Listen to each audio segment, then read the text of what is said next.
Okay, hello and welcome to the June 23rd, 2021 meeting of the Oak Grove Community Council. My name is Joseph Edge. I am the chair. I'll be leading you through the meeting tonight. And our meeting tonight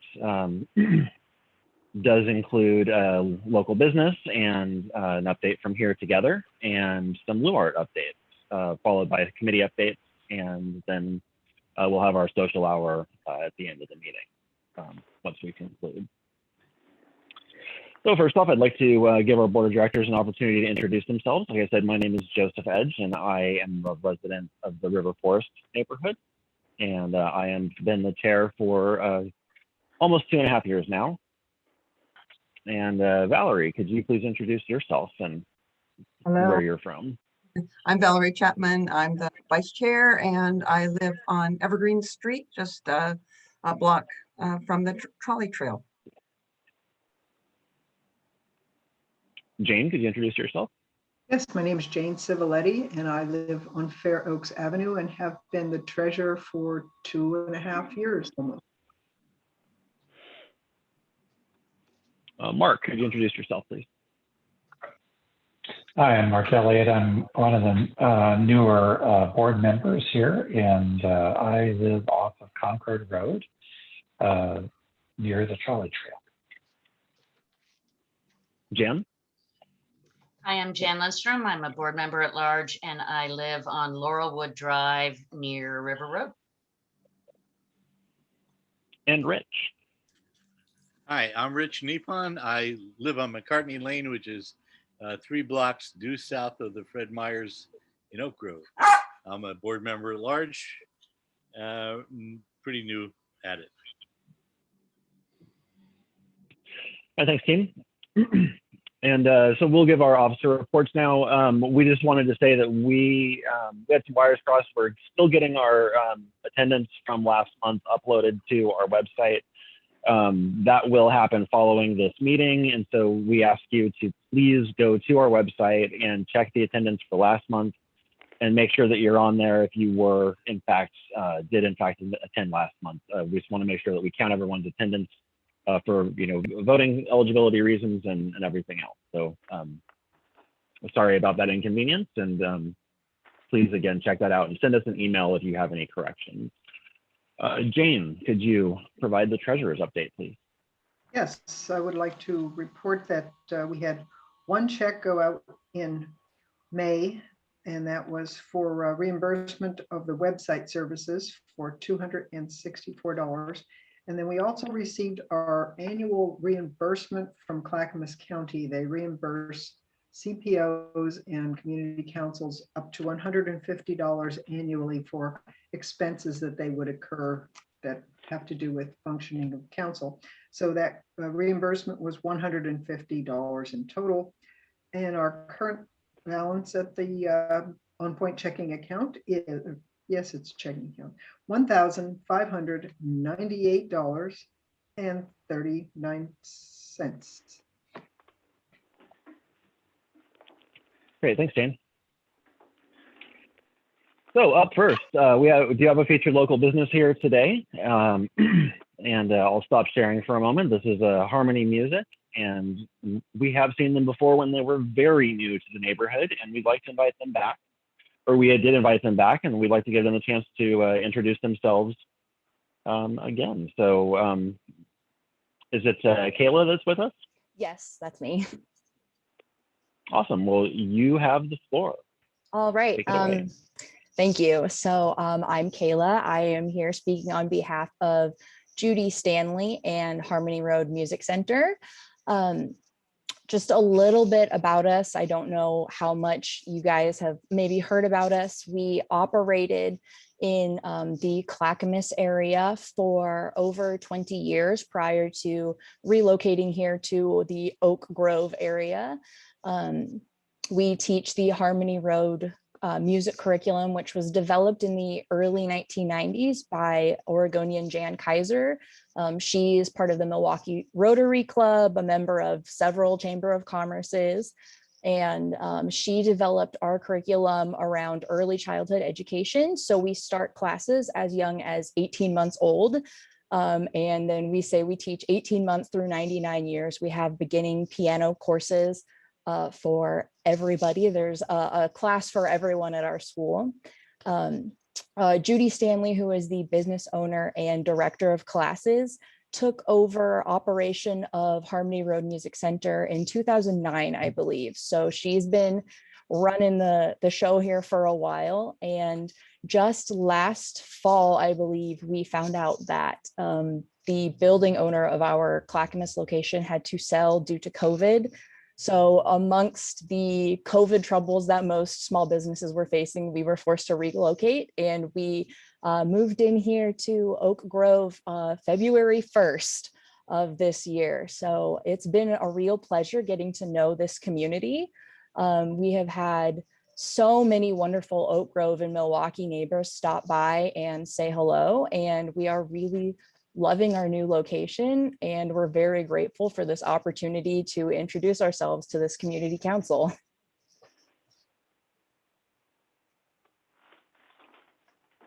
Awesome. Well, thank you for joining us. Are there any questions?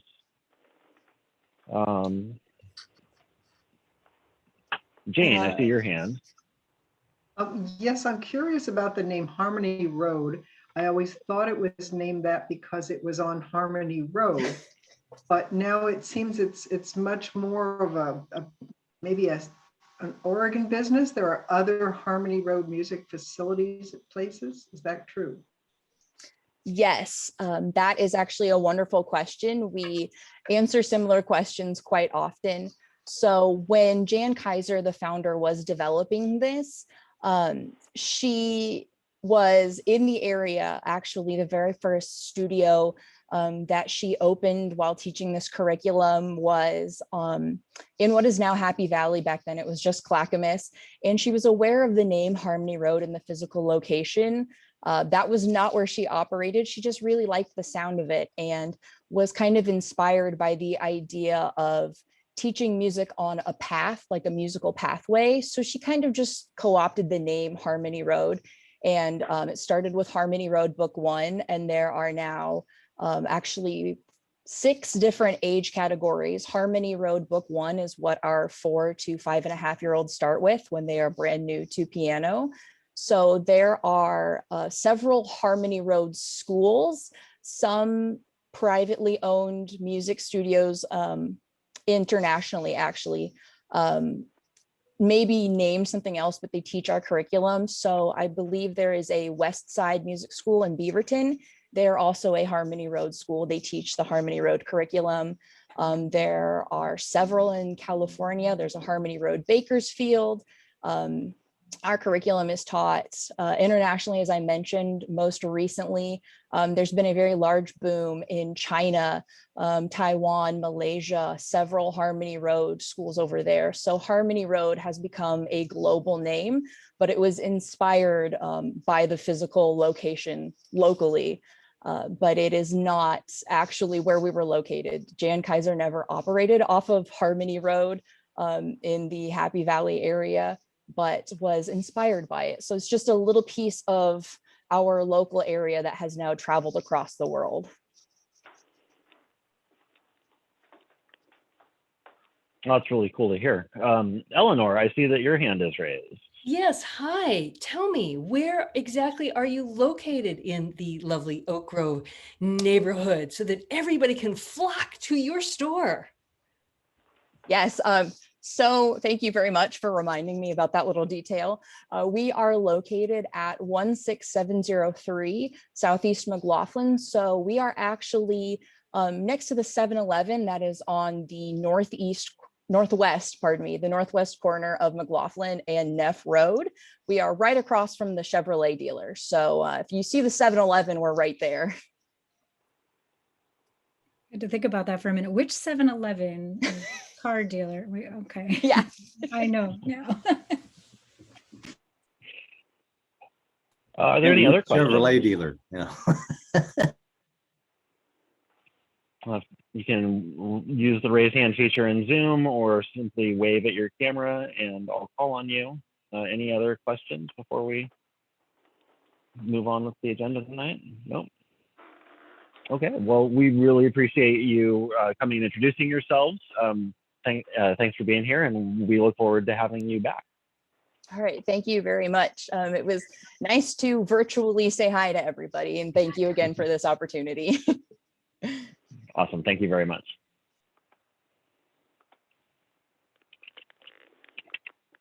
So with that, I'll briefly share my screen again, just to show where we are in the process tonight. So we just wrapped up with Harmony Music, and now I'd like to turn it over to Valerie, our vice chair, to introduce Cole Merkel from the HereTogether. So it's my pleasure to introduce Cole Merkel, who is the Deputy Director of HereTogether, responsible for outreach and engagement. He is a longtime advocate for homeless services and affordable housing. In fact, he served on the Clackamas County Housing Affordability and Homelessness Task Force from 2018 to 19. And Cole and his partner are residents of our lovely Oak Grove community. So Cole, I want to thank you for being here together with us. And we look forward now to your presentation. Thank you, Valerie. Thank you, OGCC. I really appreciate you having me this evening. Yes, I am, among many things, your neighbor as well. Nathan and I live on Schroeder, the little dead-end street right off the corner of Courtney and River. We've been here for about 5 years. Absolutely love Oak Grove and absolutely love living here. Another hat that I'll wear, I'll just share, is that I, along with some other folks on this committee, I'm on the steering committee for Oak Lodge Governance Project. And to get that out of the way really quickly, I'm going to say that if you want to get email updates, I just dropped our new MailChimp sign-up form in the chat box. So please feel free to sign up. And a little bit later in the presentation, I will share one for HereTogether. So I want to really briefly, and I'm going to share my screen for y'all, touch a bit on HereTogether and what we do. Many of you were in this room a couple of months ago when Vahid Brown from Clackamas County came in to give an update on the implementation of the region's supportive housing services program in Clackamas County. HereTogether is the organization that spearheaded, and the coalition that spearheaded, that $250 million per year investment that's going into the nonprofits and through the government partners of our region. It's a metro program. The money is being transferred into each of the counties. Each of the counties is creating a local implementation plan. I'll touch on that just a little bit, but my job is less to share what Clackamas County has done, because my friend Vahid did a wonderful job doing that, and more to share about what it's going to take to really capitalize on this investment. 1 year ago, and Measure 26210 passed across the region. Typically, campaign coalitions that come together for that specific reason of passing a measure will go away once the measure is implemented. But we realized very early on that with an investment this large and a promise as bold as we had made to work toward ending our homeless crisis across the region, it was going to take every single one of us to play our part to tackle our homelessness crisis. We know from polling, we know from conversations that homelessness is on the top of the mind of pretty much every single person in this region. It is the top priority. And we also recognize that there is a level of frustration, because it seems like maybe we passed an affordable housing bond in 2018, we passed a homeless services measure in 2020. It doesn't seem like things have been happening. The fact is they have. There's a lot that's been happening, and in just a couple of weeks, the funding is going to start flowing, and we're going to really start seeing some major movement in our region around our homelessness crisis.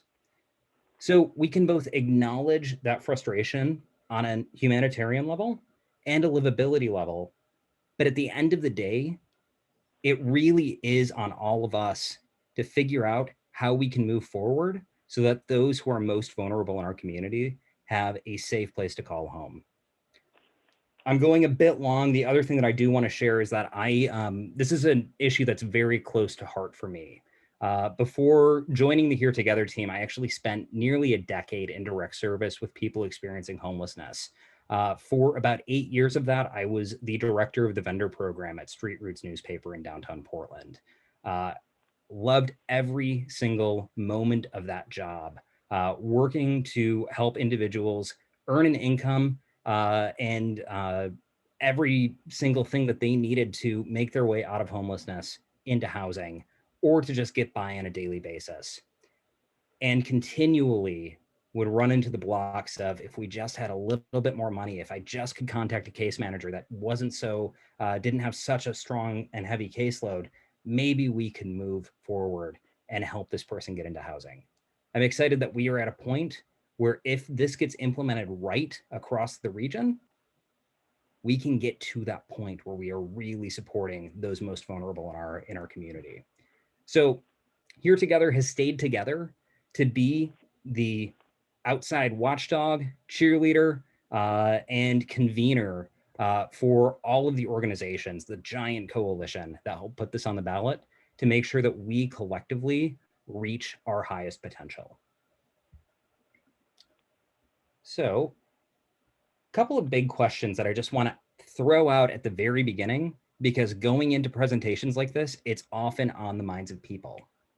First and foremost, what is it going to take to end our region's homelessness crisis? Second, it's been a year since this measure passed. Why does it look worse when the measures that we've passed successively over the course of the last couple of years promise to make it look better? We'll get into all of that in just a few minutes, but I want to throw those out immediately. And I also want to take a moment to actually open up the floor. What questions do you all have when it comes to the homelessness crisis in our region, or in Clackamas County specifically?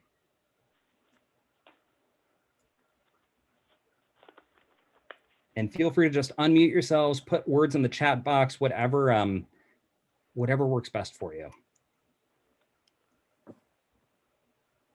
I had a question more about folks getting priced out and experiencing homelessness as a result of that. I know there was recently, I think OPB did something about that happening in Tigard. And I'm just curious, what you're seeing. Are you seeing that happening? Are you preparing for it? It's absolutely something that should be at the forefront of the minds of our region's leaders, of everybody who cares about this issue. That Tigard story is bone chilling to see that it's about to lose a fifth of its affordable housing stock. Absolutely. Yeah. Eleanor, I see you've got your hand up. I do. It seems to me that homelessness, to paraphrase a dear friend of mine, is at the intersection of all the different issues that we see in terms of gentrification, housing prices. But I'm particularly interested in mental illness and the issue of mental illness and how people are able to access the resources that they need. It always seems to me criminal, literally, when police are called into something that's really a mental health issue, because that just exacerbates the problem. And so I'm really interested in where homelessness and mental health and where the care and compassion comes for people, because we all have trauma. We're all teetering at days on brinks of mental health and unhealth, and just wanting to really emphasize and underline how many people are suffering so deeply and how homelessness just exacerbates that and compounds it and exponentially makes it more difficult. So said well from a psychologist. Thank you, Eleanor. I really appreciate that observation. Any concerns you're feeling about the homeless crisis that we're all impacted by, whether we're on the edge of homelessness ourselves, we know somebody who is, or we're just seeing it regularly and we feel terrible for the folks who are sleeping outside? I would like to ask maybe how this is Gene Fifield. How are people excluded from help? If they have a criminal record, are they excluded? If they've had drug problems, are they excluded? Yep. Could you just briefly touch on that, and then if they are excluded, what do we do about that? Gene, it's a great question. It's a really something that we all should be thinking about, because so many people who, yes, have had a criminal record or have a behavioral health issue, or quite simply can't get a shower to be able to get ready for a job interview, are shut out of becoming more readily integrated back into a society that we all, I think many of us live in or take for granted. Many levels of exclusion, and let's also think about racism and inequity that have continued to exacerbate poverty in our region and across our country over the course of, well, 200 plus years, but especially in the last 50 or 60. Valerie.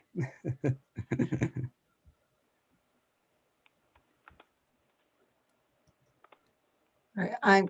I have a question about the services that are going to be offered. I heard recently that there was, I think from the state, some kind of directive about allowing people to camp or to sleep overnight on public properties.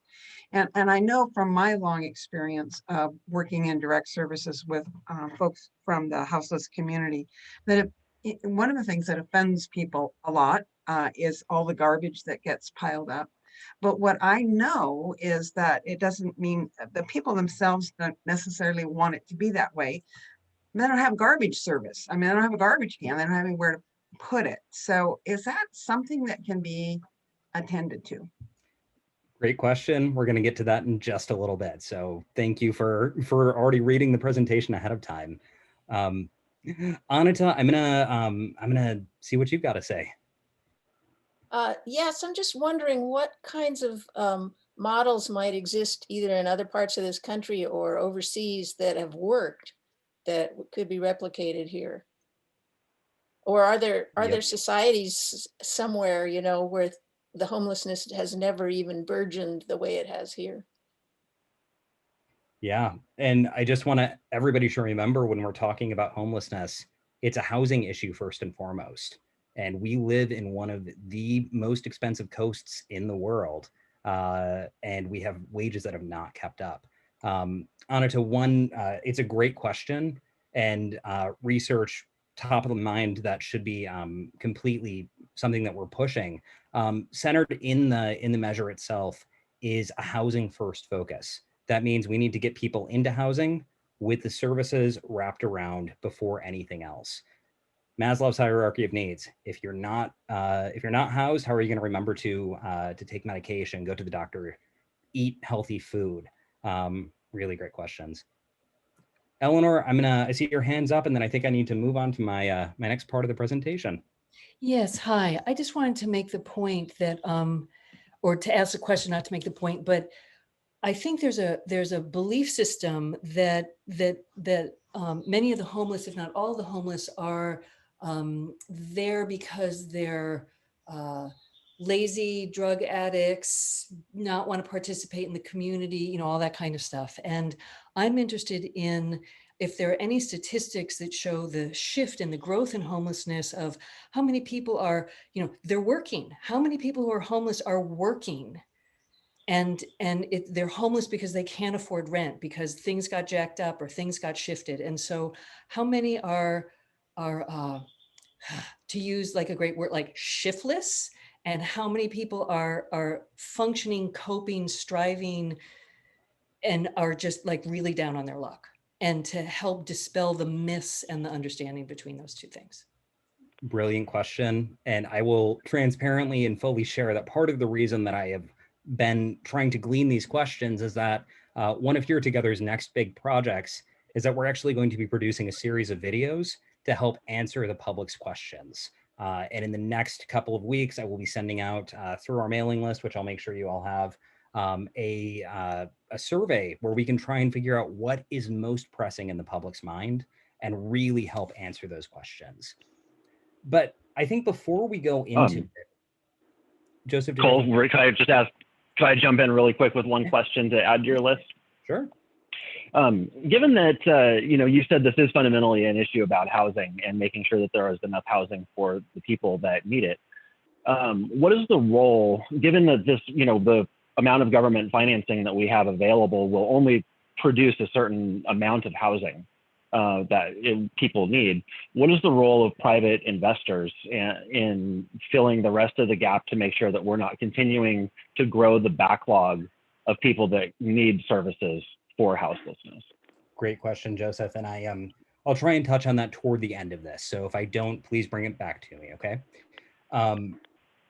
So the first thing that I want to do, though, before we really dive into the rest of my presentation, is let's center it actually in the words and experiences of people who have experienced homelessness for various reasons. I want to show a video that we produced just a bit ago to answer some of these questions. Nobody teaches you how to be homeless. Where are you going to go? What are you going to do for shelter? What are you going to do for water? Not being able to provide for yourself or for your children, that pride, it's smashed down. When you're living in a world where you're not existing, feeling as if the world is against you, it's so demoralizing. And I was like, well, I'll just sleep outside just tonight. One night turned into two, and then it became walking the streets. I would have to look around my house and be like, okay, what can I keep and what is going to go to the Goodwill? I was living in hotels. I was couch surfing. Obviously, it's a national problem, but here in Portland, it's getting out of control. I am a housing specialist for Portland Homeless Family Solutions. Mental health and alcohol and drug treatment. State certified mentor. I am there to build trust so that they can ask for help. We can do it together.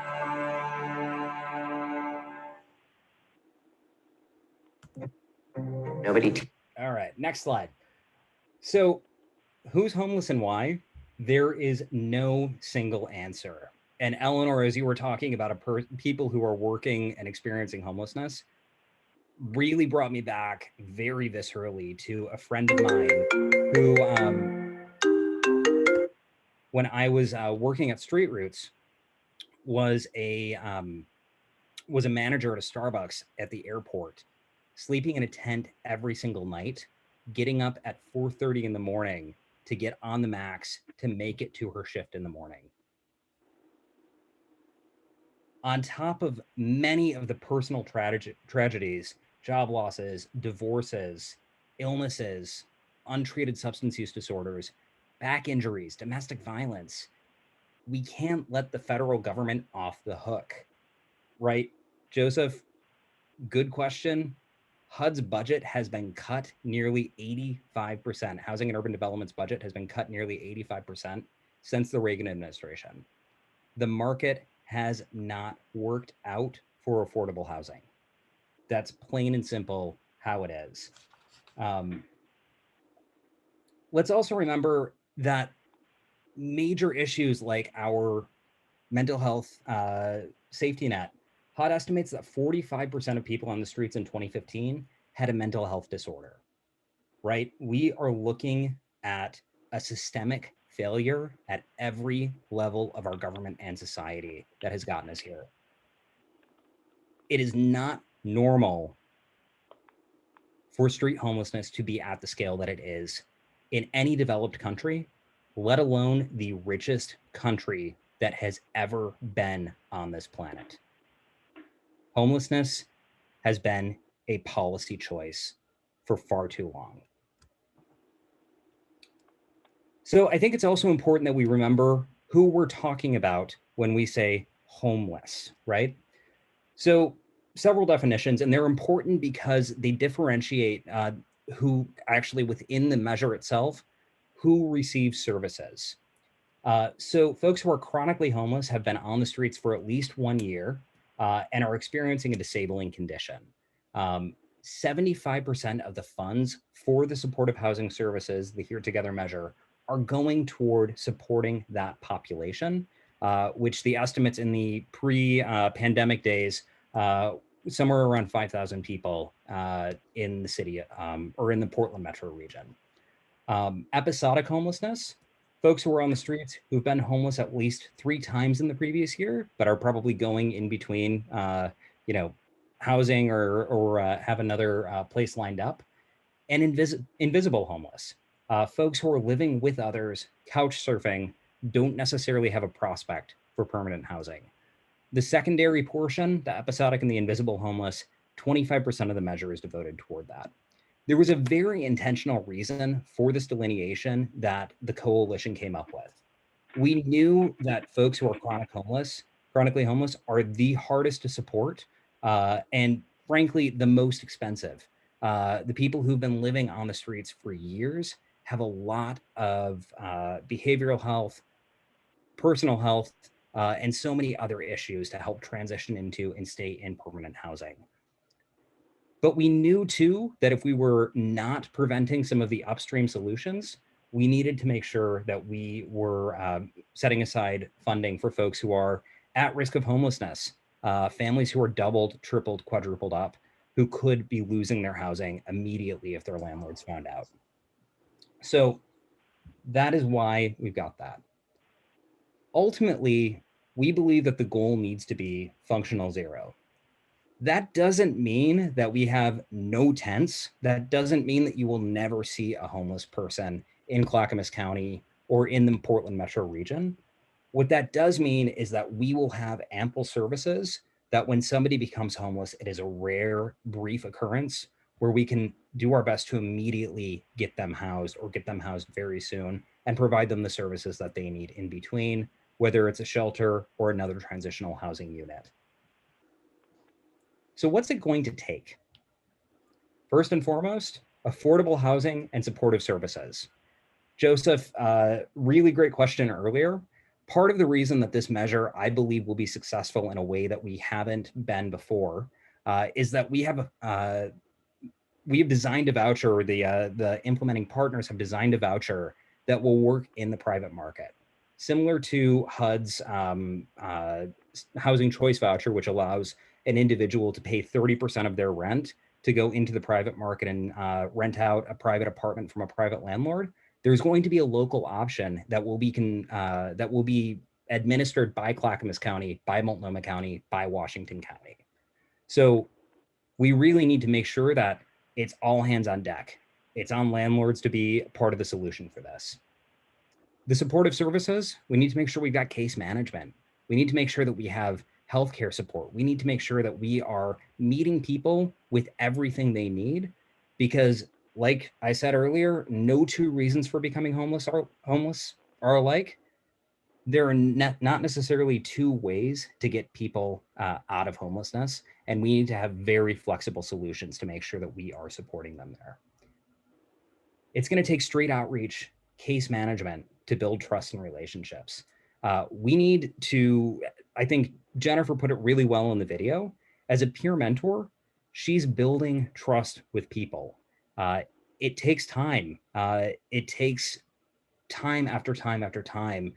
Somebody who's been distrustful of a system that's left them behind for so long needs to have the opportunity to understand where somebody is coming from, and that takes a lot. One thing that I think is fantastic for Clackamas County, I heard Vahid say this during one of the planning meetings for the local implementation, was we need to make sure that not only do we have the street outreach and the case management, but we have all of the supports that follow that up. Because if you're getting somebody a cup of coffee 25 times and they're ready to get into housing, we need to get them into housing rather than just have a really good relationship, but no housing afterward. So we have the opportunity now to build all of those pieces together because of the amount of funding that we have moving forward. We need system-wide coordination. That means that all three counties need to be working to address this crisis together, and they have been. Clackamas, Washington County are investing to really bring their systems up to speed and up to date. In the last fiscal year that we have measured, Multnomah County interfaced with about 90% of the people experiencing homelessness in the Tri-County region. But this also means that we need to make sure that we're focusing on behavioral health, and that we're focusing on health care, and that we're bringing all of those criminal justice system as well. All of those silos, those systems that stand on their own, but all drive and interface with people who are homeless, all need to come together this time, because we can no longer have a behavioral health care system not necessarily focused on somebody's housing or a hospital system discharging somebody into homelessness without any follow-up. That's not going to work anymore if we're going to address this at scale.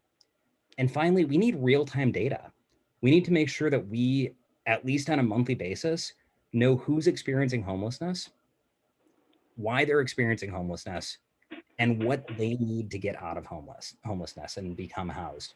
A really exciting thing, all 3 counties are now working with Community Solutions and the Built for Zero platform.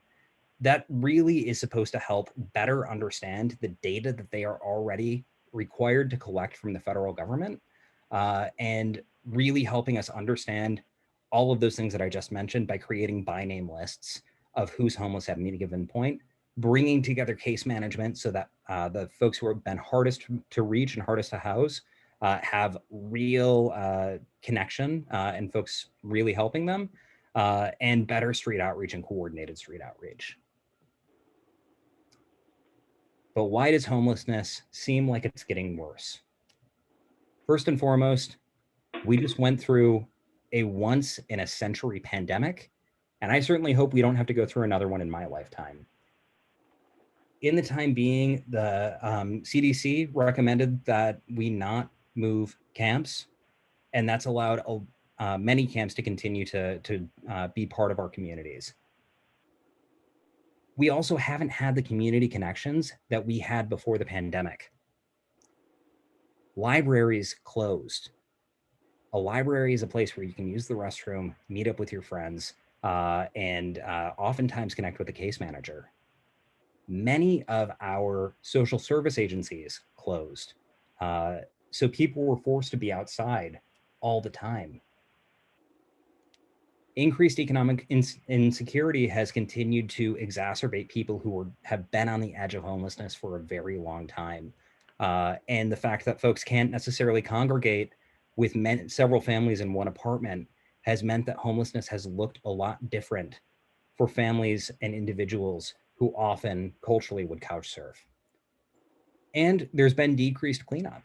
And Valerie, I think a really good point to your point, I think plenty of folks who are experiencing homelessness have also had illegal dumping happen at their campsites. How did a fridge show up there? Great question. Who brought the fridge there? So let's keep that all in mind.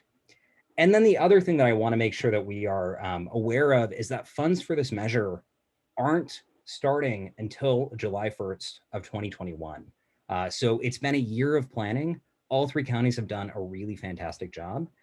And the funds recently, the counties found out, are not going to be turning on like a fire hose.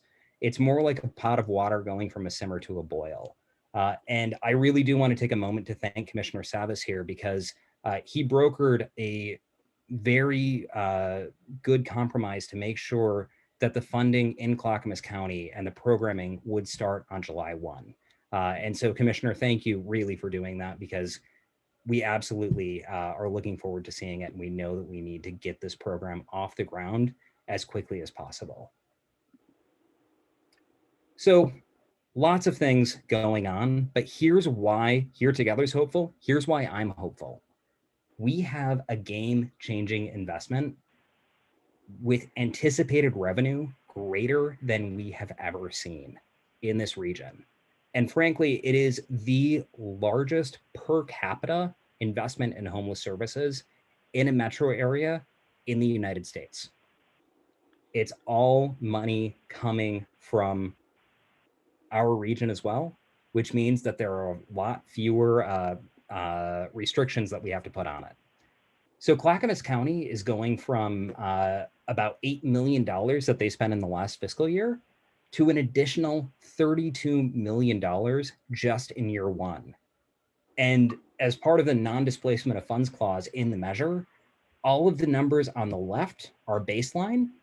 All the numbers on the right are additive. This is going to pay for housing. This is going to pay for case managers. This is going to pay for all of the things that folks need to transition from homelessness to housing. And this is a 10-year measure, which is, these numbers are not going to be static and will likely ramp from there. The other reason I'm hopeful is that the plans are regional.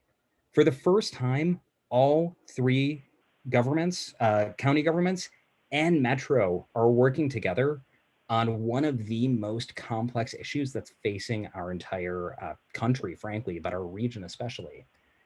Each county spent the time developing a local implementation plan, community-driven solutions for that county. I know that Vahid spoke very broadly on that a few weeks ago, so I won't go too deeply into it. The counties are also working together to expand the system of care so that service providers in Multnomah County, where the majority of the services are taking place, are hopefully going to be able to come into Clackamas County or Washington County.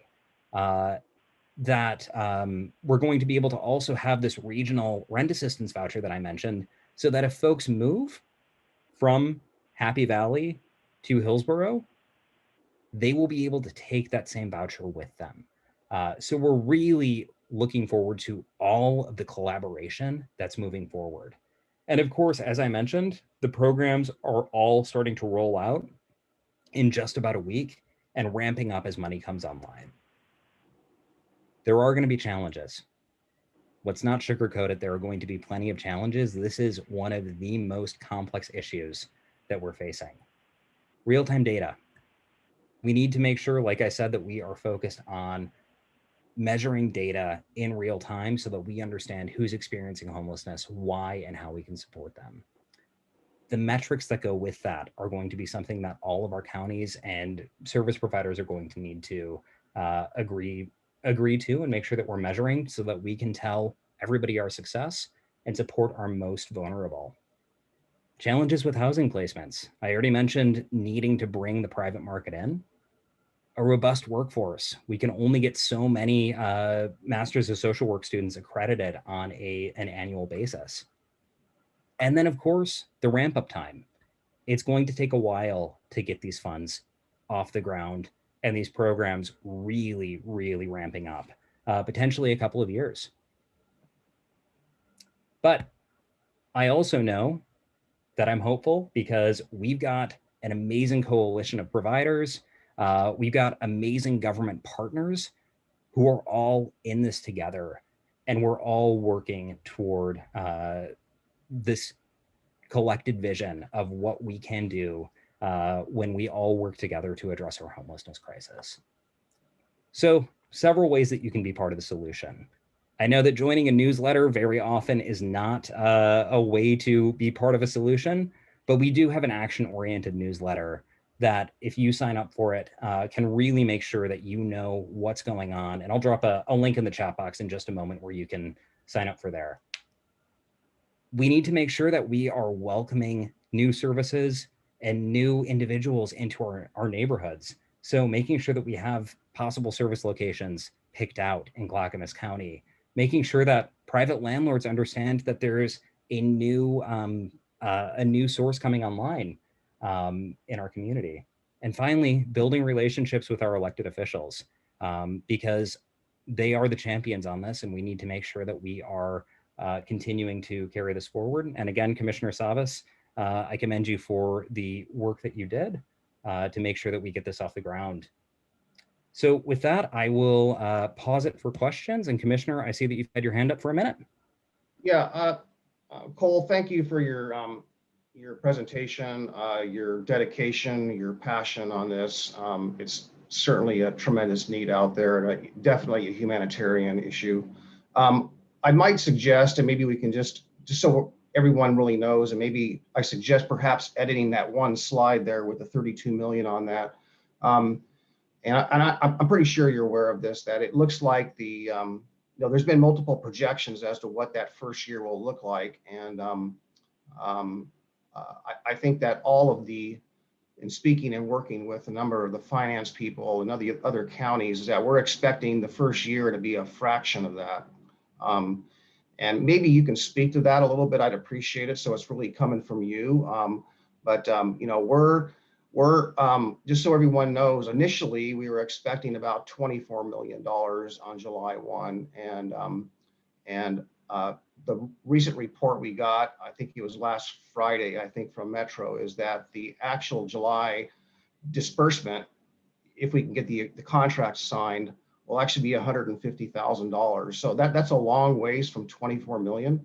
And so we are trying to bridge the current services and trying to make some things put together. But the auditor, the Metro auditor, forecasts a pretty wide range of numbers of the annual income. So year one's not looking anywhere near quite that. Could you speak to that a little bit so people aren't misled? I don't want to. I just want people to know that. And you spoke to it a little bit. You said the right words. It's going to ramp up, and we're hoping that maybe next year we can get to a $32 million pace. But right now, that flow of money is not materializing at this point from Metro. Sure, Commissioner, and I appreciate the clarification on that. So anytime a new tax comes online, there is a ramp up period.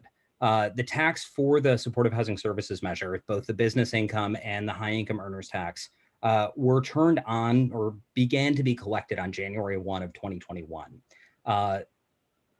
It will not, the $32 million, Commissioner, I based off the memo that Metro sent in May that said basically there actually will likely be more money in year one, but they're basing it off of the projections that most of the tax money will start to flow in when the 2021 taxes are due, which is April 15th of 2022.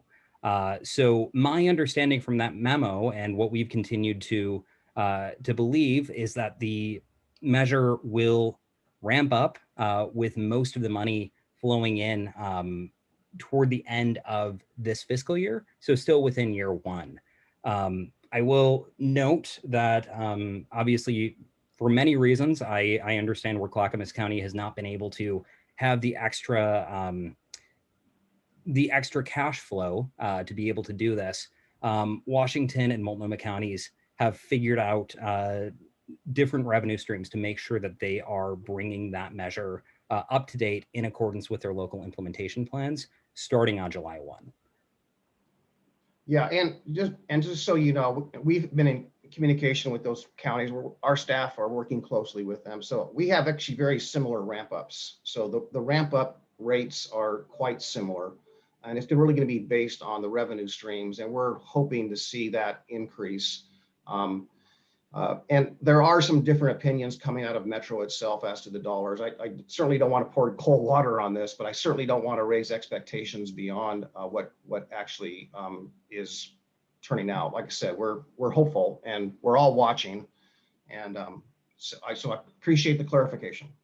Thank you. And again, I'll just note that we appreciate that regardless of all of that, the commitment that the board made to make sure that both programs will continue and the ramp up will begin on July 1. So really appreciate that statement and the leadership that you took there. Valerie, I might have gone over. Where are we at on time right now?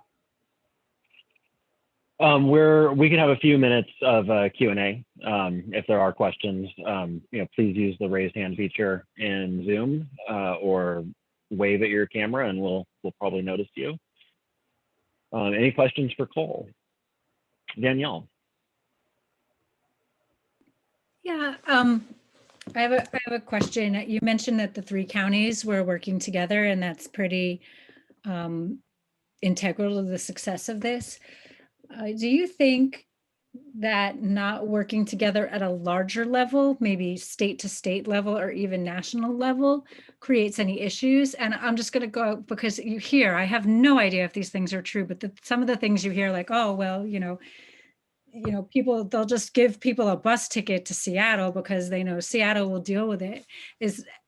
What do you see? Well, A, does that actually happen? And B, if it does, what kind of responsibility do we have to take this beyond 3 counties? That is such a good question. And I think it's important to remember that the majority of people who are experiencing homelessness in Portland either grew up in Portland, have family here, were not homeless when they moved here. It's a small majority. It's called the magnet myth. A small majority comes here to be homeless. What I will say is that this is a national issue. We in the Portland metro region have moved forward with our own income tax to address it because the federal government has failed to step up. One thing that I find heartening is that the American Rescue Plan, which was passed by Congress back in March, the final COVID relief bill, has about $5 billion set aside in it for homelessness and housing nationally to house tens of thousands, if not hundreds of thousands of people.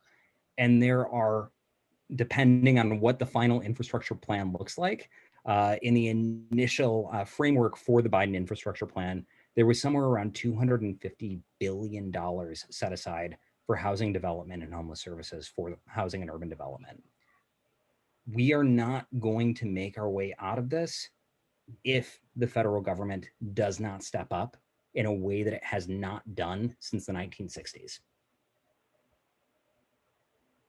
And so we need to make sure that we are putting as much pressure as we can on our elected officials to make that happen. And of course, locally, we need to do everything that we can to implement this measure at the change scale that it promises to be. Yeah, and so we're not talking local elected officials only, right? We're not talking Paul Savas, Commissioner Savas is here. We're talking like Ron Wyden. All of the above. Yeah. All of the above. I mean, it should go from your city council to your county commission to your metro council to your state reps to your federal representatives. All of the above. We need to have this as the forefront issue on our minds. Thank you. Linda, I see your hand. If I'm not mistaken, there was some federal money that was allocated to this area to purchase some motels that it seemed like they had deals going on and then they fell through. And the last I heard, they were looking at a motel in Estacada, I believe. There was, at one time, they were looking at one of them on McLaughlin down toward Oregon City in Gladstone area. Whatever happened to that? It was state money on a project called Project Turnkey. I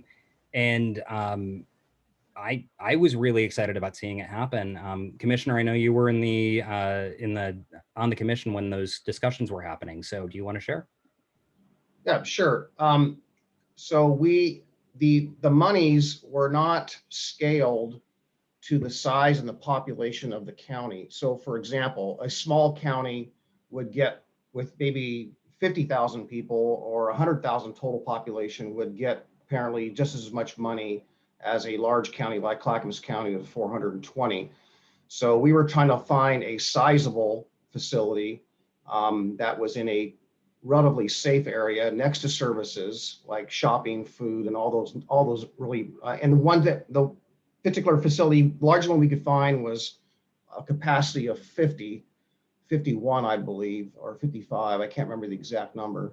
And we try to make a play for that, but the dollars we had, or the dollars were allocated to Clackamas County that were eligible, that were not already subscribed to at a state level, were just woefully inadequate. What we've learned since then, and I think if you watched, or looked at Multnomah County experienced some mishaps, if you will, and that a lot of these older motels need a lot of work. And we purchased, as an aside here, we purchased property in Gladstone for senior citizen housing, and we purchased it 3 years ago with the anticipation we could open up in 6 months because we thought it'd be ready to go. And as soon as we own it, we're responsible for a lot of other physical aspects of it. The long and the short of it is that that project started construction yesterday after 3 years. When I say construction, reconstruction, rehab, and it went from a small project to open the doors to and ballooned to 11 million to 19, I think it's 18 or 19 million dollars. So we have not had a good history and good luck in a lot of other places with buying properties that are tired, that need rehab, and the resources to purchase those did not include adequate monies to bring them up to the means necessary. So The other thing we've learned since then is that a lot of these dollars that we have, the hotel model is kind of expensive, and we're looking for something that's more practical that can offer the rooms for the therapy or medical treatment or the care, the counseling and all that. And hotels aren't really built like that. So that's why we're looking back at the model that is more prominent, like the facility off of Oak Grove Boulevard and River Road. I don't know if you're familiar with that. It's across the street from the old Oak Lodge Sanitary Building, but something similar like that or larger. Thank you for the explanation. So I see Eleanor's hand, and I'm afraid this will have to be our last question for Cole so that we can move on and get the rest of our agenda covered before we all turn into pumpkins. Eleanor, you have a question for, oh, I see your hand went away. Do you still have? Right. No, I do. I do still have a question. Okay. And actually, it's not so much a question for Cole, but it's more of a question following on what Commissioner Savas was saying. My understanding is that funding that was, potentially for buying a hotel or something, that money basically has now been lost to Clackamas County, that was an opportunity that Clackamas County lost in terms of having funding to help purchase something. Is that the case, or do I misunderstand that? I suppose you could say it was lost, but if you couldn't get to where you wanted to get and actually utilize it, then it really wasn't lost. Like I said, it was really inadequate amount of money. It wasn't to the scale that would solve a problem that we were looking to solve. And the building needed repair, and every building we have purchased, once we own it, government has a higher standard to make that building healthy, make that building sound, and make that building livable. And we just didn't have the funds or the timing to make that happen. And there were criteria and strings attached to those dollars that said you basically had to make that thing up and running pretty quick. If you look at what happened with Multnomah County, they rushed out and tried to buy a building. They housed, I think. Wait, I'm sorry. I don't mean to interrupt, but just to go off onto another story before Cole, because everybody else is going to have to do this. It just sounds like a really lost opportunity. It's just too bad, but those things happen. So, okay, thanks.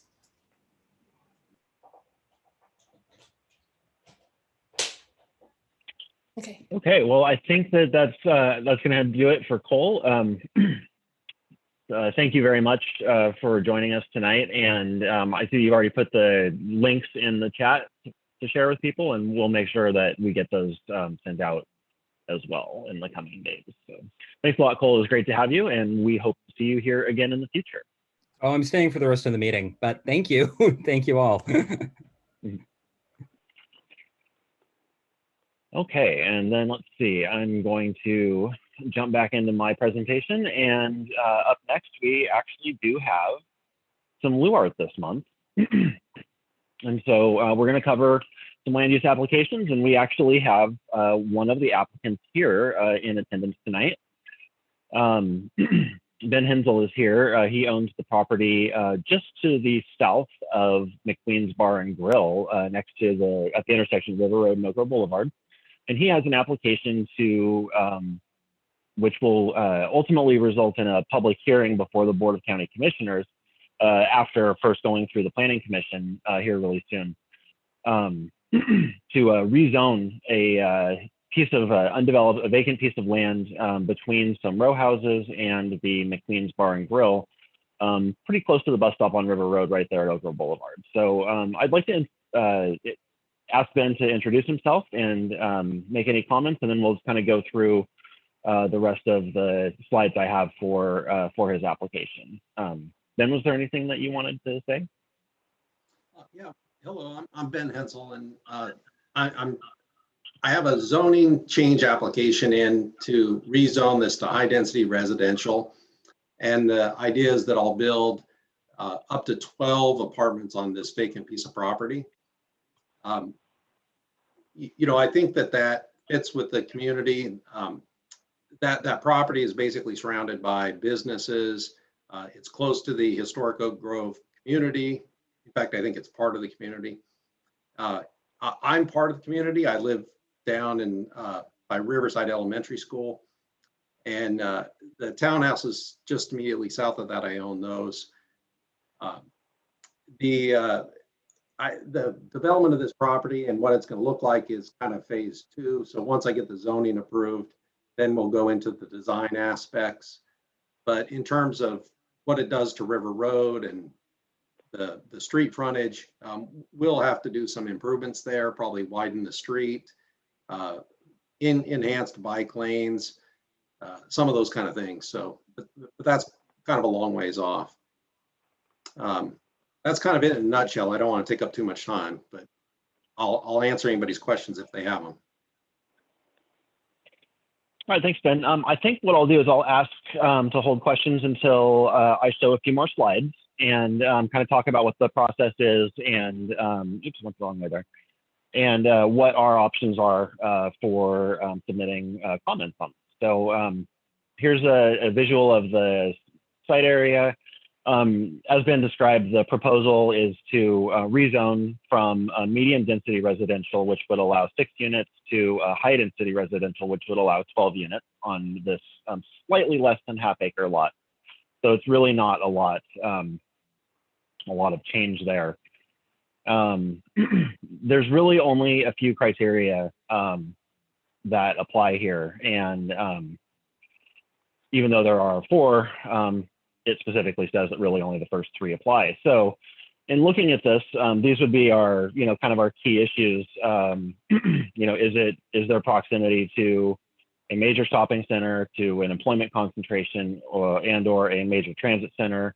Is it on a major or minor arterial?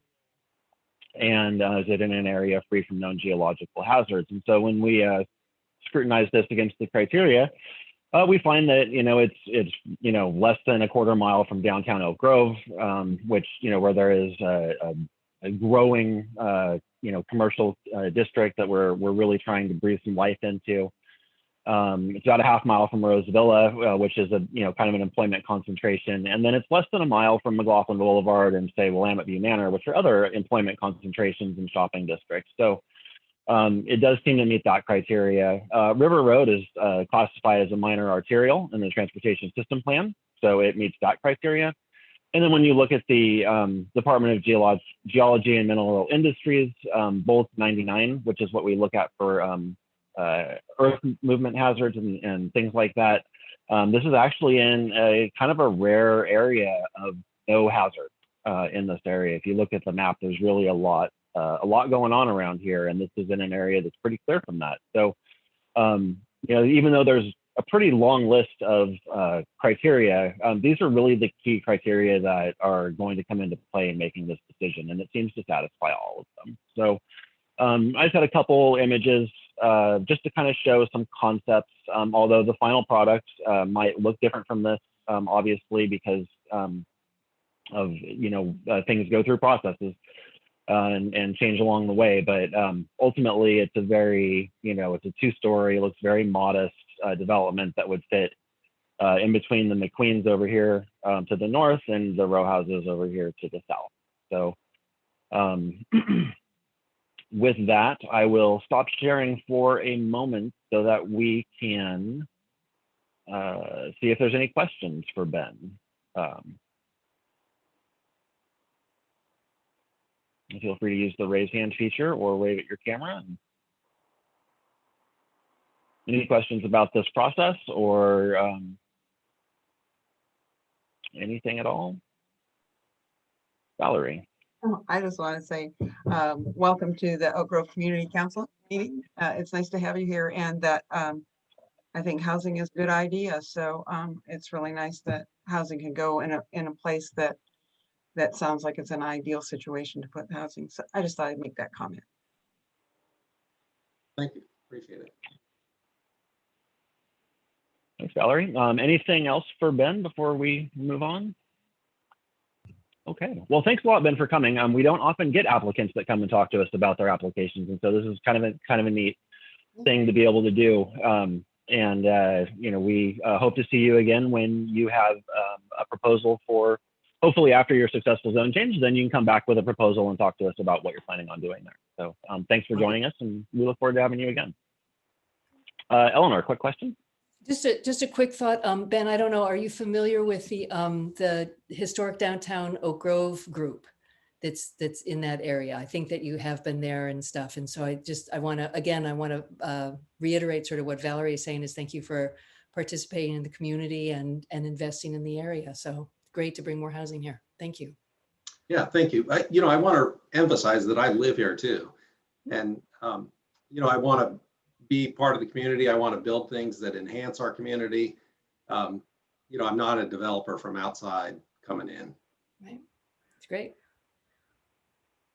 Thank you. Awesome. Well, thanks a lot, Ben. We really appreciate having you. Thanks. So I'm going to share again, and we've got a couple more to go through, including one that generated some questions from the community to our regular inbox about a proposed salon in a home occupation setting on Nafe Road. So this is at Nafe Road and Blanton.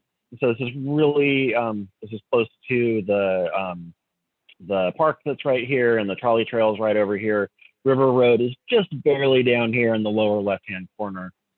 And then here's a diagram of how there's a garage apparently that was converted into an ADU. And here's a slightly closer look at the floor plan for that ADU. There's still going to be a living area for the ADU, but there's also going to be an area set aside specifically for the salon. And so when we look at these, so here's specifically the proposal. Salon is located in a 480 square feet of a larger than that accessory building on the property. The homeowner and one employee will provide salon services to no more than 9 clients per day. And so ultimately, what happened here? Let's see. I skipped ahead a few slides.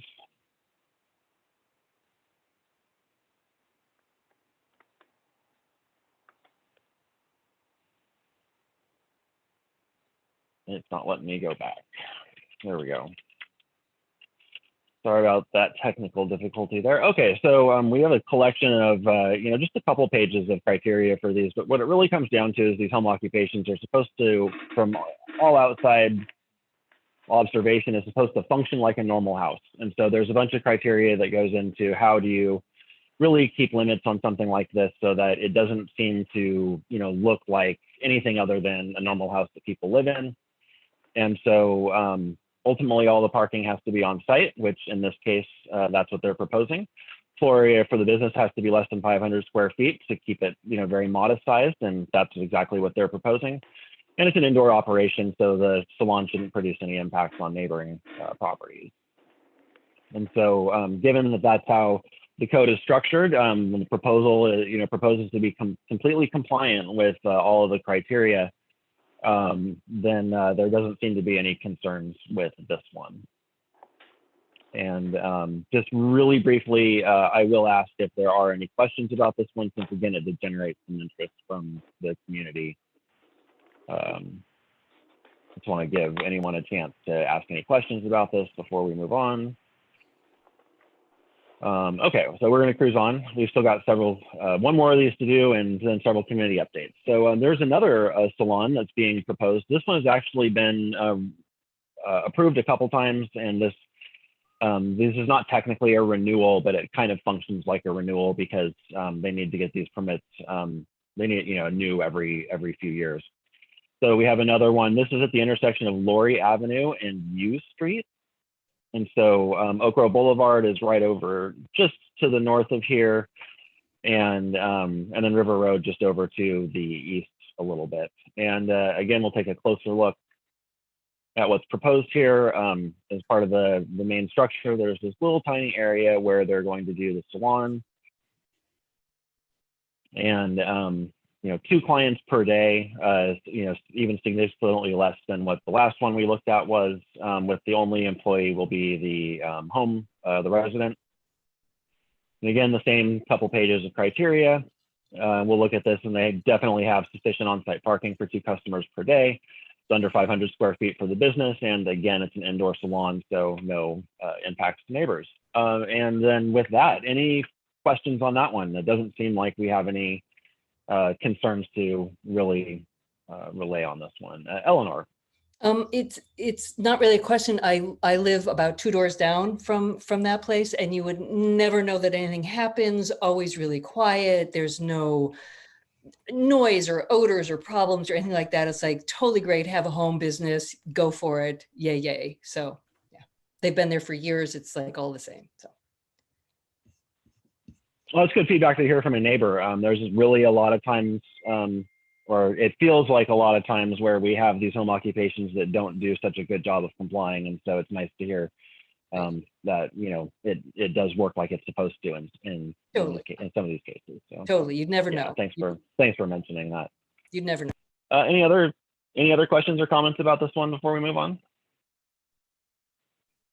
All right, cool. Well, that's kind of a condensed LUART for this month, but we're going to keep trying to do more again with LUART. So thanks everybody for that. Now I've got several committee updates. I'm going to start with Rich Nippon, one of our board members who's also on the Community Emergency Response Team. Rich. Hi, well, the big news from the CERT team is that we actually met in person. Everyone was vaccinated, and we talked about what we're going to do into the future and trying to plan for CPR certifications coming up shortly. And we're looking forward to being prepared for the upcoming fire season. And we are just about done with those who volunteered to man the vaccination sites, especially at the Clackamas Mall. That's tapering down now. But we had a lot of participation there.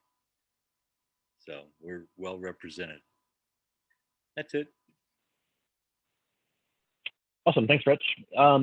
Mark or Jan, did you guys decide who wants to give the update on Concord? I understood it was Mark, but. Yeah, Jan, go ahead. No, you go ahead, Mark. I'm trying to finish the minutes, sorry. Oh, okay, all right. I think there on the update for the Concord property is that the next task force meeting, which is open to the public, is tomorrow night at 5:30. There are 2 committees that are being put together. That is a part of the development of the library and community center. And those committees are the Arts Committee and the History Committee. So those 2 committees are going to be, committee members are going to be selected tomorrow night, and they'll begin their work right after that. There is another public meeting that's taking place, I think sometime in July or August. I'm sorry, I don't have a date for that, but I will in our next meeting, where there is public input and feedback is encouraged. So that's about it for the Concord property, unless there's any questions from anyone. And then I'm also doing the next one. I happen to be on the Clackamas County Parks Advisory Board for the last couple of years. And so I thought it might be useful for me to report out on occasion anything that's coming up from the County Parks Department. I'm sure that all of you are familiar with many of the parks that are a part of that park system. And I'll try to bring some updates as those occur in the coming year. That's about it. Thanks, Joseph. Awesome. Thank you, Mark. Valerie, was there anything to report from the Economic Development Commission meeting this morning? Well, I just a couple of quick highlights. I think it's important to note that unemployment is going down in the area. There was also quite a wonderful presentation by OSU agricultural group, I should say, which is interesting data about our county, just trivia maybe that helps us know our county a little better. And one of those things is that we have the most farms in our county of any county in Oregon. And the agricultural work is coming back and is beginning to thrive. It was interesting too. Someone asked if the Cannabis growers were now being looped in to the system and on the books record, and it sounds like they are. So just a couple of bits of data about economics in our county. Awesome, thank you. And then let's see, Amita, do you have an update from the NCPRD District Advisory Committee? Just a little bit. We had our first DAC meeting, but it was focused on orientation. The next one will be July 14th, also orientation with a particular focus on the Milwaukee Center. So it's a public meeting. If you want to learn more about the Milwaukee Center and NCPRD in general, you can come to that meeting. Today, they started the first of 3 parks tours where we met with staff in some of the parks to learn about how the parks were formed and all the issues involved and the different kinds of parks. And the one that particularly interested me was Wichita Park, which is one of those small pocket parks in a neighborhood. And it was generated pretty much by the community, which is my particular interest about NCPRD, is when the community can advocate and promote a park in a particular neighborhood. And in our area, of course, my current interest, and one that it requires me to learn a whole lot more, is the New Urban High School park possibility, which would be shared space with the community and the students, depending on whether it was school hours or after hours. So I will say that NCPRD is focusing on getting us a lot of orientation, kind of bringing us up to speed so that we can really dig into some real issues in the fall. And in the meantime, I'm going to be learning and getting involved in any way I can about the New Urban High School project. So that's it for now. I hope next time I can give you a great report about things to do with New Urban. Awesome, yeah, we're looking forward to that for sure. We're talking about that for a while, so it's exciting news. Eleanor, I believe you're up next with an update from the governance project, including a forecast for next month's meeting. Yeah, let's see. As people have probably noticed if they read the Clackamas Review, all 10 members of the steering committee have put personal statements of why they're involved in the Oak Lodge governance project is in there. But the big news, drum roll please, we expect to have our website up and running by the end of next week. So we're looking for July 2nd, and actually other members and I are meeting tomorrow to go through to make sure all the links link and all those good things. So we're getting closer and closer to that, and I'm very excited about that. We've also found out who the peer reviewers are for the document, and looking forward to finding out more about it. So that's about it. If anybody has any questions that I can answer, I'm happy to do so. But the project's going along just as we anticipated, and there we go. Awesome, thanks, Eleanor. Great. And then doesn't look like there's any questions for you, so thank you. And then Valerie, do you have an update from Park Avenue? Yes. Yesterday at the policy session of the Board of County Commissioners, the board voted 4-1 with Commissioner Fisher in the minority, not to move the Park Avenue project forward to the Planning Commission. After more than a year and a half of hard work, I am, of course, along with others, disappointed. As the chair, I spent time getting to know each of the members of the advisory committee. They were great people. I met with each of them either individually when we could still do that face-to-face, or by phone or Zoom when we could not. Along with the vice chair and Muir, I met with the commissioners and other leaders. We also worked to keep the committee members engaged in the process with reminder texts, phone calls, and emails.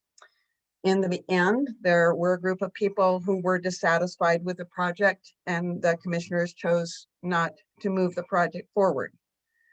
more than a year ago, I was able to attend the Economic Development Commission meeting in person, and I was told at that meeting that the project faced a difficult pathway for approval because our area is unincorporated and does not have the kind of advocacy for development projects that a city provides. I was hopeful yet that we could do it, but in the end, that seems to have been the case.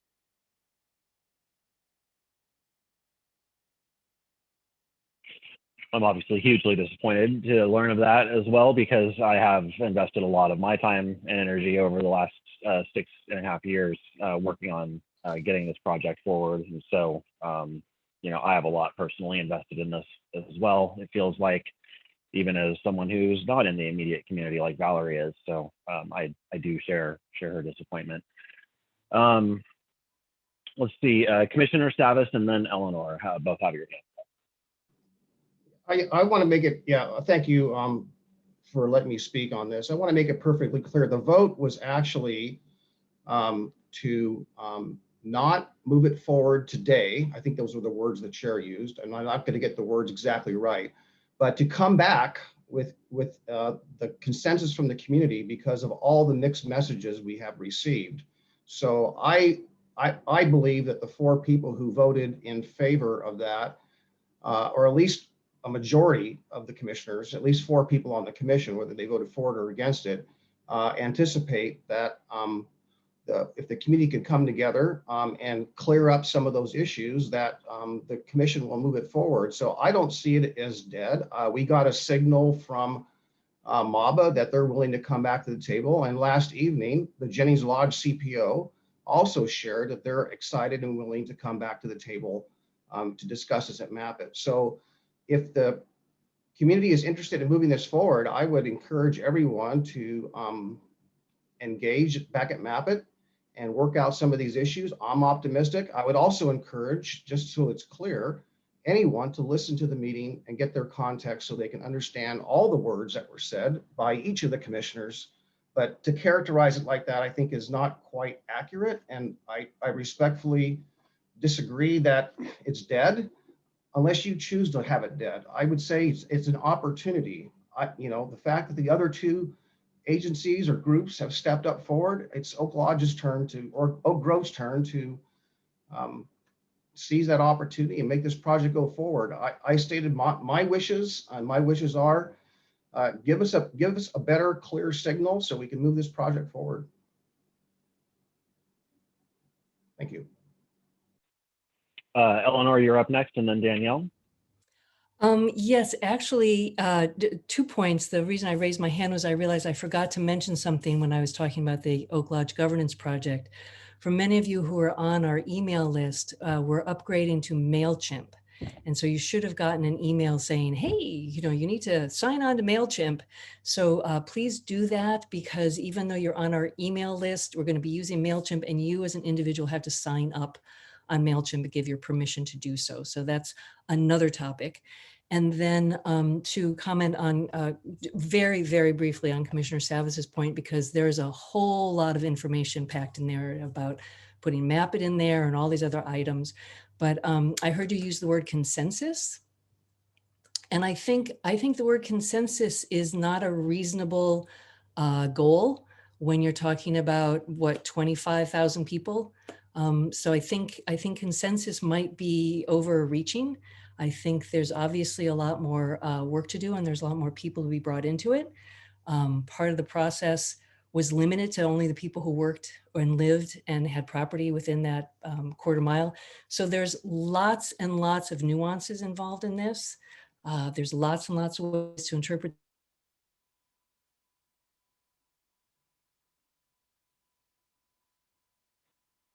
We may have lost Eleanor. Oh, there we go. My understanding is the word was indefinite pause, but clearly there's going to be a lot more meetings about this, and it's far from dead. So, because the community is far from dead, and incorporation seems to me the way to go. So, Thanks, Eleanor. Danielle, I saw that your hand is raised. Yeah, I did just want to say, and I will be sure, I did get the link to the meeting, and so I'll be sure to watch it and get the context. I promise that.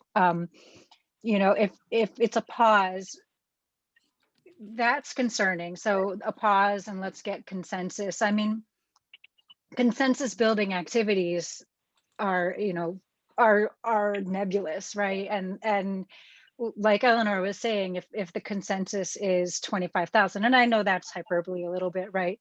But if we get consensus with this group, now what happens if we have some other group, you know, the motel owners are like, we don't like your proposed changes. And so, you know, I did just want to comment, as I was on the Park Avenue committee, I should mention that. But it does just feel like, you know, maybe we didn't put a bullet in it, but we've given it a fatal blow and just are going to kind of let it be and see what happens. It doesn't sound like this consensus is going forward with the support of the county like we had with the original project, and that's very disappointing. Thanks for that info. I really appreciate that. And then, Commissioner Savas, and then Valerie, and then we got to move on. Yeah, I appreciate, Danielle, your willingness to listen to the meeting. And there are a lot of words that were used there. And I think if you listen to the dialogue, you'll understand that, you know, we got to balance that out a little bit. Perfect consensus or getting everyone on board and having unanimous support is unlikely. Yeah, you're right. You're right. We're not going to get there. But I will say, that the letter that Karen Bjorklund and Joseph Edge signed on November 30th, I'd encourage you to read that, because it really spelled prior to that if there were issues prior to that. And so we were hopeful that it could get worked out, and we are still hopeful to get worked out. So I don't see it as that much of a lift. I just coming back to the table and we can make this happen.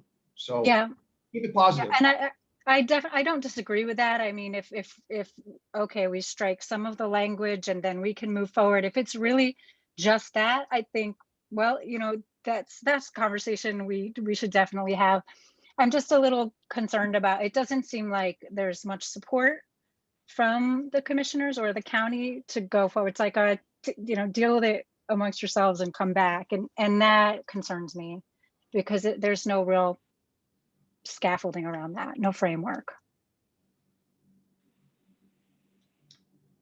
Valerie, you get the last Thank comment, you. and then we have to move on. Okay, I just respectfully want to say that the rules changed from the time I became the chair and leading the committee. So there was never any thought from anyone that MAPIT would be the final arbiter of coming to the table. And I think it's very important, Commissioner, because you said that we need to come back to the table. Oak Grove Community Council did not decide to leave the table in conversation about the Park Avenue project. And for those of you who are not aware, the table we're talking about is in February. We, as a Oak Grove Community Council, voted to put our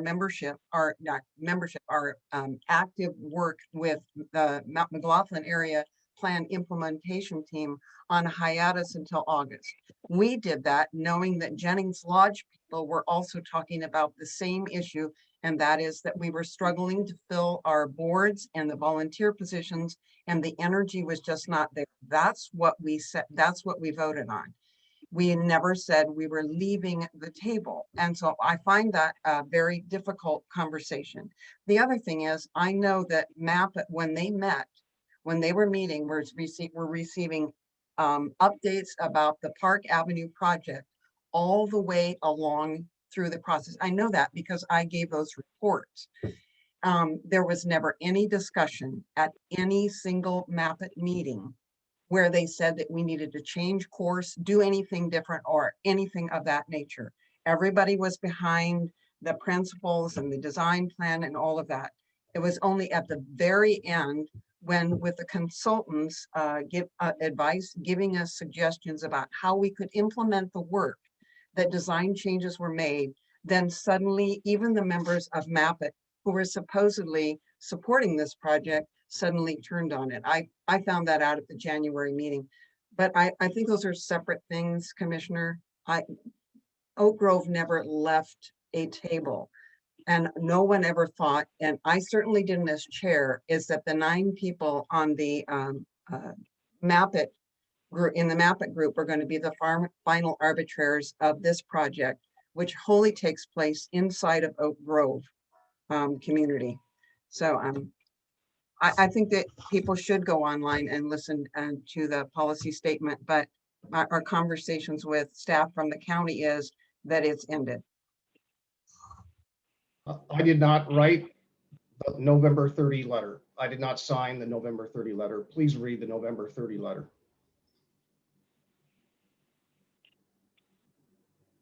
That was still after the presentation, you know, where what the Valerie was talking about. So anyway, the main thing is that this group did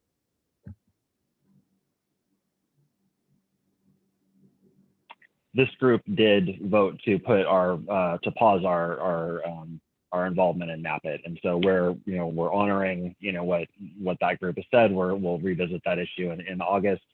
In the meantime, really the way that this project was designed was really to elevate the voices of the community that was affected the most. They'll put the decision making in their hands, and it would really be counter to the whole spirit of that project to ask out an outside group to come in and weigh in on that any more than we already have. And so I'm generally uncomfortable with that, but I'm only one voice in the room. So with that, that's our committee updates for this month.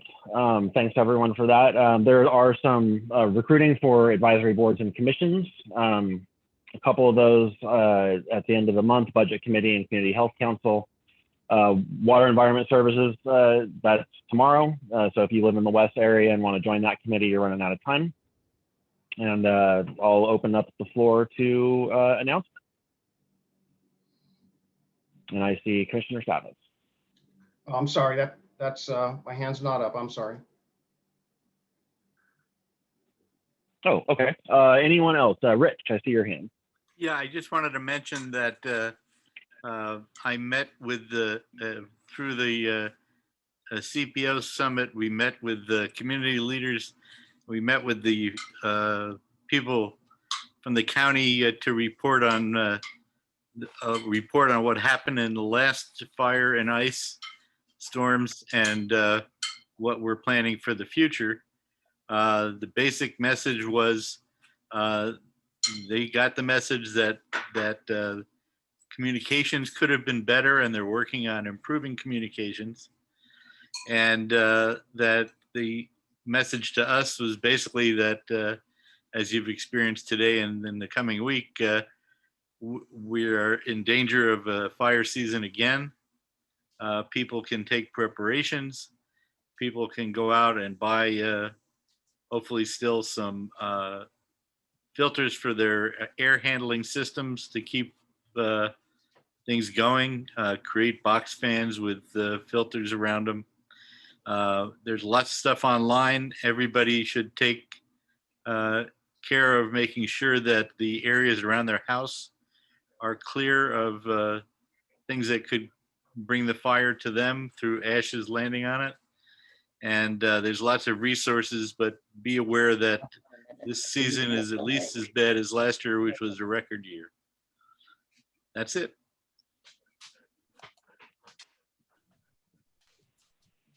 Thanks, Rich. Appreciate that. Baldwin, I see you waving. Yeah, I had some technical difficulty earlier, so I couldn't make any comments on the home occupation on Neff Road. I live right across the street, have for 41 years, and I'm completely in support. I've talked to Julie, the person who put in the request, and everything looks very nice. So very much in favor of it. Awesome. Thanks for that feedback. Thanks for chiming in, even though we missed you earlier. I appreciate that. Any other announcements from the floor? Selma. Yes, I want to announce that the Friends of the Trolley Trail are taking on a project to stripe the sides of the trail, and in order to gather some matching funds if we apply for a grant. We are going to be selling our original logo t-shirts on the 24th and 25th of July at the Elks Lodge in the parking lot when they are having a craft sale down there. The t-shirts will be selling for $20 a piece. They are the original logo, not what the Parks District is using now. And the money, all of the profit will be going towards matching funds for striping the trail so that people who are using the trail in the dark hours will be able to tell the difference between the dirt and the asphalt.